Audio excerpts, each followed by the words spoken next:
জাতীয় থেকে আন্তর্জাতিক প্রান্তিক জনপদ থেকে নগর চারপাশে ঠিক কী ঘটছে এই মুহূর্তে তা নিয়ে আয়োজন এখন চারদিক। পুরো আয়োজন নিয়ে আপনাদের সঙ্গে আছি আমি সোনালী সাহা। ডাকসু নির্বাচনে আবু বাকের মজুমদারের জন্য জিএস পদ থেকে সরে দাঁড়ালেন সমন্বিত শিক্ষার্থী সংসদের জিএস প্রার্থী মাহিন সরকার। সকালে ঢাকা বিশ্ববিদ্যালয়ের মধুর ক্যান্টিনে গণ অভ্যুত্থানের শক্তিকে সুসংহত করার বার্তা নিয়ে আয়োজিত সংবাদ সম্মেলনে এ ঘোষণা দেন তিনি বলেন, গণ অভ্যুত্থানের শক্তিগুলোর মধ্যে ঐক্য প্রয়োজনীয়তার উপলব্ধি করেই আবু বাকেরকে সমর্থন করার কথা জানান তিনি আরও বলেন, আবু বাকের মজুমদারের বিজয়ের মধ্যে দিয়েই তার বিজয় হবে। এ সময় মাহিন সরকার তার শুভাকাঙ্ক্ষীদের বাকেরকে বিজয়ী করা এবং গণতন্ত্রকে সুসংহত করার আহ্বান জানান। এ সময় পাশে থাকা আবু বাকের মজুমদার মাহিন সরকারের কাছে কৃতজ্ঞতা প্রকাশ করে বলেন, মাহিন সরকার বড় মনের পরিচয় দিয়েছেন এবং ভবিষ্যতে সবাই একসাথে পথ চলার প্রত্যয় ব্যক্ত করেন তিনি। গণ অভ্যুত্থানের শক্তিসমূহের মধ্যে ঐক্য প্রয়োজন। সেই জায়গা থেকে আবু বাকের মজুমদার গণ অভ্যুত্থানের একজন অগ্রসেনানী, স্নেহধন্য ছোট ভাই। সে যদি জিএস পদে নির্বাচিত হতে পারে সেটি আমার বিজয় বলে সূচিত হবে। আমি আমার সমর্থন আবু বাকের মজুমদারের প্রতি ব্যক্ত করছি। জাকসু নির্বাচনের আচরণবিধি লঙ্ঘন করে ভোটারদের উপঢৌকন দেওয়া হচ্ছে বলে অভিযোগ করেছেন বাম সমর্থিত প্যানেল সংসপ্তক পর্ষদের এজিএস প্রার্থী সোহাগী সামিয়া। ছাত্র শিবিরের নেতা কর্মীরা নারী প্রার্থীদের সাইবার বুলিং করছেন বলেও অভিযোগ করেছেন তিনি। তবে ছাত্র শিবির প্যানেলের ভিপি প্রার্থী আরিফুল্লাহ বলেছেন, সাইবার বুলিং এর সত্যতা থাকলেও এর সাথে ছাত্র শিবিরের নেতাকর্মীদের জড়িত নয়। সকালে নতুন কলাভবন চত্বরে আচরণবিধি ভঙ্গের অভিযোগ সংক্রান্ত সংবাদ সম্মেলন করেন সংসপ্তক পর্ষদের প্রার্থীরা। সেখানে তারা বলেন, নিয়ম অনুযায়ী একজন প্রার্থী সর্বোচ্চ 7,000 টাকা খরচ করতে পারলেও অনেক প্রার্থী প্রতি ঘন্টায় তা ব্যয় করছেন। আবাসিক হলগুলোতে সাধারণ শিক্ষার্থীদের নাম দিয়ে ছাত্র শিবিরের কর্মীরা মব সৃষ্টি করে প্রচারণায় বাধা দিচ্ছে বলে অভিযোগ করেন তারা। তবে এসব ঘটনায় ছাত্র শিবিরের কোনো সংশ্লিষ্টতার অভিযোগ নাকচ করেছেন প্যানেলের ভিপি প্রার্থী আরিফুল্লাহ। তিনি বলেন, নির্বাচনী প্রচারণায় সাধারণ শিক্ষার্থীদের কাছে গবেষণা ভিত্তিক বিশ্ববিদ্যালয় বিনির্মাণের প্রতিশ্রুতি দিচ্ছেন তারা। প্রত্যুত্তরে শিক্ষার্থীদের কাছ থেকে ব্যাপক সাড়া পাওয়ার দাবিও করেন তিনি।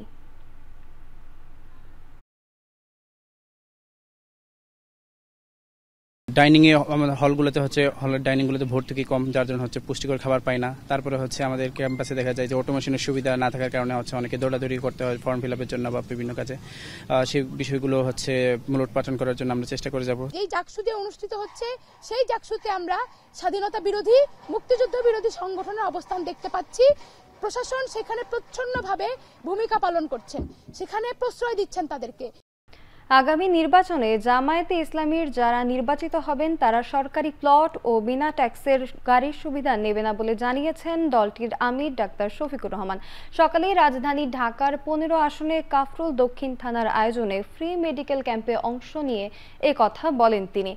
এ সময় তিনি বলেন, ইনসাফের দেশ গড়তে সবাইকে এগিয়ে আসতে হবে। অতীত ভুলে ভাগ্য নির্ধারণে জনগণ সঠিক সিদ্ধান্ত নিতে পারলে 5 বছরে বাংলাদেশের চেহারা পাল্টে যাবে। ভয় শঙ্কা মুক্ত বাংলাদেশ বিনির্মাণ করতে সবাইকে জামায়াতের পাশে থাকার আহ্বান জামায়াত আমিরের। জনগণকে রেখে বিদেশে চিকিৎসা নেওয়া জামায়াত সমর্থন করে না বলে উল্লেখ করে বলেন, হাঁচি কাশি হলেই বিদেশে যাওয়ার প্রতিবাদেই দেশে চিকিৎসা নিয়েছেন তিনি।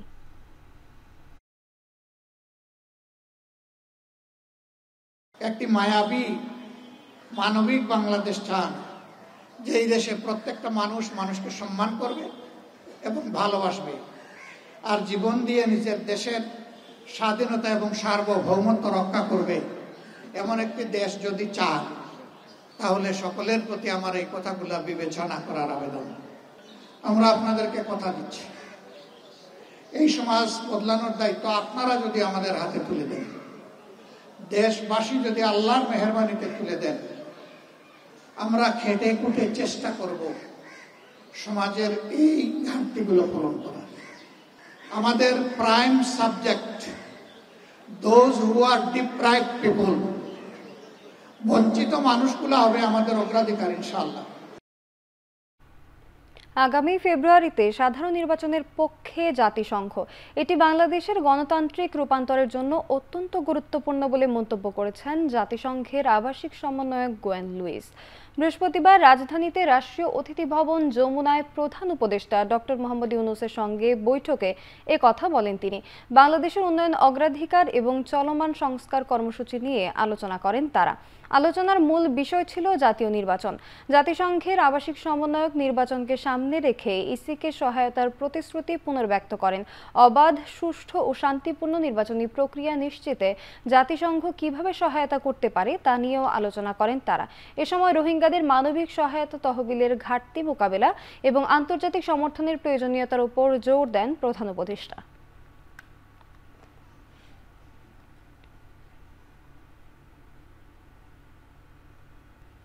কক্সবাজারের বাঁকখালী নদীর ৬ নম্বর ঘাট এলাকায় স্থানীয়দের বাধার মুখে উচ্ছেদ অভিযান সাময়িক স্থগিত করেছে বিআইডব্লিউটিএ কর্তৃপক্ষ।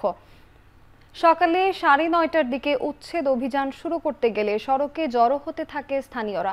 এ সময় অভিযানের জন্য আনা একটি এক্সক্যাভেটর ভাঙচুর করে ও সড়কে টায়ার জ্বালিয়ে বিক্ষোভ করে তারা।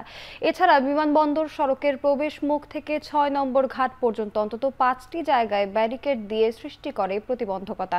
এক পর্যায়ে সেনাবাহিনীর ২টি সাঁজোয়া যান ঘটনাস্থলের দিকে যাওয়ার চেষ্টা করলে স্থানীয়রা বাধা দেয়। এ সময় পরিস্থিতি নিয়ন্ত্রণে মোতায়েন করা হয় বিপুল সংখ্যক পুলিশ সেনাবাহিনী সদস্য।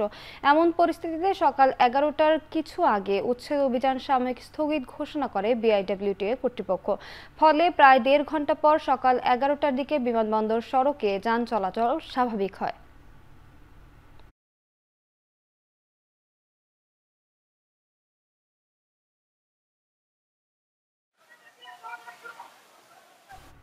দেশের যেসব মেডিকেল কলেজ সরকার নির্ধারিত মানদণ্ডে উত্তীর্ণ হবে না সেসব কলেজে শিক্ষার্থী ভর্তি বন্ধ করার হুঁশিয়ারি দিয়েছেন স্বাস্থ্য উপদেষ্টা নূরজাহান বেগম।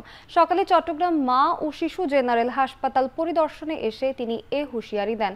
সরকারি হাসপাতালে ১০,০০০ চিকিৎসক ও ১২,০০০ নার্সের সংকট রয়েছে উল্লেখ করে উপদেষ্টা বলেন, অন্তর্বর্তী সরকারের মেয়াদে ৩,৫০০ চিকিৎসক নিয়োগ দেওয়া হবে। জানান, ভবিষ্যতে প্রয়োজনীয় ৩০০ ওষুধের দাম নির্ধারণ করবে সরকার। তিনি আরও বলেন, ডাক্তারদের কোনো দল থাকতে পারে না। ডিপ্লোমা নার্সদের দক্ষ করে তুলতে সরকার উদ্যোগ গ্রহণ করেছে উল্লেখ করে বলেন, ডিপ্লোমা নার্সদের জাপানে পাঠানোর ব্যবস্থা করবে সরকার, যা চট্টগ্রাম থেকে শুরু হবে।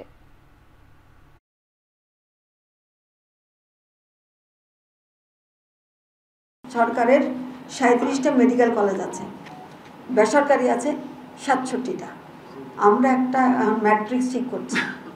এই ম্যাট্রিক্সের মধ্য দিয়ে, কারণ কোয়ালিটি হল ইম্পর্টেন্ট জিনিস।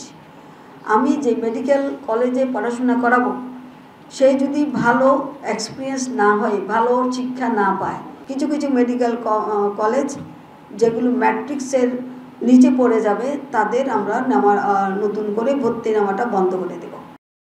পটুয়াখালীর কলাপাড়ায় প্রবাসী নারীকে সংঘবদ্ধ ধর্ষণের অভিযোগ ও ডাকাতির ঘটনায় ৩ জনকে গ্রেফতার করেছে পুলিশ। সকাল ১১টায় সংবাদ সম্মেলনে তাদের গ্রেফতারের তথ্য নিশ্চিত করেন জেলা পুলিশ সুপার। পুলিশ সুপার জানান, কাউসারকে ঝিনাইদহের সীমান্ত এলাকা থেকে, আশিসকে ঢাকার দারুসালাম ও রিপনকে কলাপাড়া থেকে গ্রেফতার করা হয়। উদ্ধার করা হয় মোবাইল ফোন সহ লুট করা মালামাল। পরে তাদের আদালতে নেওয়া হয়। এ ঘটনায় জড়িত অন্য আসামিদেরও গ্রেফতারের অভিযান অব্যাহত রাখার কথাও জানান জেলার পুলিশ সুপার। এর আগে গেল ১৪ জুলাই গভীর রাতে কলাপাড়ার বাদুরতলী গ্রামে সংঘবদ্ধ ধর্ষণের অভিযোগ করেন যুক্তরাষ্ট্র প্রবাসী এক নারী। লুট করা হয় স্বর্ণালংকার, নগদ অর্থ ও মোবাইল ফোন। পরে এই ঘটনায় কলাপাড়া থানায় একটি মামলা দায়ের করা হয়।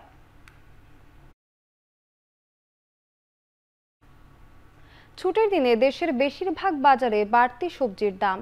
স্বস্তি ফিরছে না নিত্যপণ্যের বাজারেও।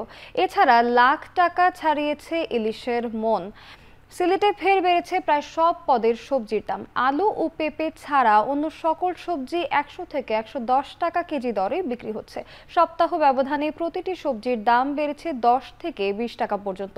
সবচেয়ে বেশি দামে বিক্রি হচ্ছে টমেটো। মেহেরপুর সরবরাহ কম থাকায় চড়া সব ধরনের সবজির দাম। সপ্তাহ ব্যবধানে কেজিতে সবজির দাম বেড়েছে ৫ থেকে ১০ টাকা পর্যন্ত, যার ফলে বেকায়দায় পড়েছেন ক্রেতারা। এদিকে চট্টগ্রামের বিভিন্ন বাজারে হঠাৎ বেড়েছে পেঁয়াজের দাম। কেজিতে 10 থেকে 20 টাকা বেড়ে বিক্রি হচ্ছে 90 টাকায়। বাড়তি দামে বিক্রি হচ্ছে আটা, ময়দা ও মসুর ডালও। এছাড়া বরিশালে ইলিশের বাজারে চড়ছে দামের আগুন। পাইকারি বাজারে 1200 গ্রামের প্রতি মণ ইলিশ বিক্রি হচ্ছে 1,08,000 টাকায়, আর 1 কেজি সাইজের ইলিশের মণ 1 লাখ টাকা। খুচরা পর্যায়ে 1200 গ্রাম ওজনের ইলিশ বিক্রি হচ্ছে 2700 থেকে 2750 টাকায়, আর 1 কেজি ওজনের মাছ কিনতে গুনতে হচ্ছে 2550 থেকে 2600 টাকা। গাড়ি ঘোড়া আইতেছে না ভাই, আর বৃষ্টির জন্য ক্ষেত ক্ষয়ক্ষতি হয়েছে, এই কারণে একটু মালের দাম, সব জিনিসের দাম বেশি বর্তমানে। তো আসলে আমরা ছোট ছোট যে মানুষ হিমশিম খাইতে হচ্ছে। 100-120 নিতে তরকারি নেই। ধরেন আজকে একটার দাম 60 টাকা, আবার আগামীকাল এটার দাম 90 টাকা 100 টাকা হয়ে গেছে। সবজি দাম বেশি, ফুলকপি 200 টাকা কেজি, উড়ি হইল 150 টাকা, সবটাই এখন দাম বেশি। বিভিন্ন সিন্ডিকেটগুলোকে যদি ভেঙে দেয়, হ্যাঁ, আর মিডিয়া যদি এগুলো সত্যিভাবে সামনে নিয়ে আসে, আমার মনে হয় এইসব দৌরত্বগুলো কমে যাবে। বই পড়ার কৃতিত্বের জন্য চট্টগ্রামে 106টি স্কুলের 6000-এর বেশি শিক্ষার্থীকে পুরস্কার দিয়েছে বিশ্ব সাহিত্য কেন্দ্র ও গ্রামীণফোন। নগরীর জিইসি কনভেনশন সেন্টারে বর্ণাঢ্য উৎসবের মাধ্যমে তাদের হাতে পুরস্কার তুলে দেওয়া হয়। এ সময় বক্তারা বলেন, পাঠ্য বই একজন মানুষকে সরকারি চাকরির জন্য তৈরি করে, অন্যদিকে গল্প সাহিত্য শিক্ষার্থীদেরকে মুক্ত ভাবনার ও আলোর পথের সন্ধান দেয়। তাই নতুন প্রজন্মকে নৈতিক ও মানবিক করে গড়ে তুলতে বই পড়ার কোনো বিকল্প নেই বলে জানান তারা। অনুষ্ঠানে 90টি স্কুলের 5300 শিক্ষার্থী পুরস্কার গ্রহণ করেন। এছাড়া 16টি স্কুলের শিক্ষকদেরও পুরস্কৃত করা হয়। অনুষ্ঠানে দেশবরেণ্য সাহিত্যিক, লেখক, চট্টগ্রামের মেয়র ও গ্রামীণফোনের কর্মকর্তারা উপস্থিত ছিলেন।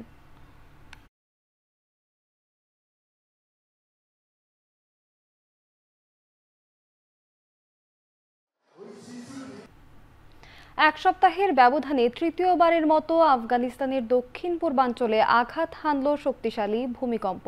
বৃহস্পতিবার রাতে আঘাত হানা 6.2 মাত্রার ভূমিকম্পে আহত হয়েছেন অন্তত 17 জন। আহতদের সবাইকে কোনার প্রাদেশিক হাসপাতালে ভর্তি করা হয়েছে। ব্যাপক ক্ষয়ক্ষতির আশঙ্কা করছে আফগান কর্তৃপক্ষ। এদিকে রোববারের ভয়াবহ ভূমিকম্পে প্রাণহানি 2200 ছাড়িয়েছে। আহতদের সংখ্যা 3600-র বেশি। এখনও চলছে উদ্ধার অভিযান। ধারণা করা হচ্ছে ধ্বংসস্তূপের নিচে চাপা পড়ে আছে অনেকে। এমন অবস্থায় জাতিসংঘ ও ইউরোপীয় ইউনিয়ন সহ বেশ কয়েকটি দেশ $11 মিলিয়ন বেশি সহায়তার আশ্বাস দিয়েছে। তবে এই অর্থ সরাসরি তালেবান সরকারের হাতে দিতে রাজি নয় তারা। বিভিন্ন আন্তর্জাতিক সাহায্য সংস্থার মাধ্যমে আফগানের কাছে পৌঁছানো হবে সহায়তার অর্থ। ভূমিকম্পে ক্ষতিগ্রস্ত আফগানিস্তানে ত্রাণ সহায়তা পাঠিয়েছে বাংলাদেশ। সকালে বাংলাদেশ বিমান বাহিনীর মাধ্যমে 11 টন ত্রাণ সহায়তা সামগ্রী পাঠানো হয়। বাংলাদেশ বিমান বাহিনীর C-130 যে বিমানে ক্ষতিগ্রস্তদের সহায়তায় তাঁবু, কম্বল, শীতের কাপড়, বিশুদ্ধ পানি, ওষুধ সহ বিভিন্ন সহায়তা নিয়ে গেছে। সশস্ত্র বাহিনী বিভাগ এবং পররাষ্ট্র মন্ত্রণালয়ের কর্মকর্তারা প্রয়োজনীয় সামগ্রী নিয়ে আফগানিস্তানের উদ্দেশ্যে দেশ ছাড়েন। সহায়তা সামগ্রী হস্তান্তর শেষে C-130 যে বিমান পরিবহন আজই বাংলাদেশে ফেরার কথা রয়েছে।